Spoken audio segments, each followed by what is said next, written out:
Are you interested in making a difference in your community? Become a community change agent with a minor in community organizing and development.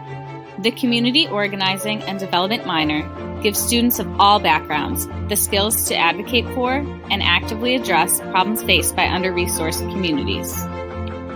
Emma enrolled in Community Organizing and Development because students learn valuable skills to develop interactive projects around issues that they are passionate about in their communities. Community organizing classes prepare students for careers in law, public health, environmental advocacy, policy, labor relations, and more. Students of all majors are encouraged to enroll in our courses. We have 2 required courses, Social Work 220 and Social Work 230, as well as dozens of diverse electives.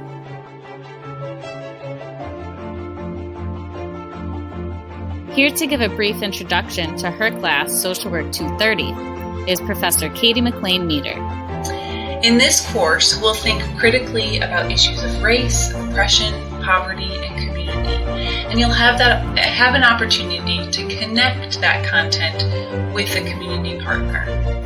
Whether you're thinking about a career in human services, community or urban planning, education, or any profession that interfaces or integrates with community, I invite you to join the conversation and the course.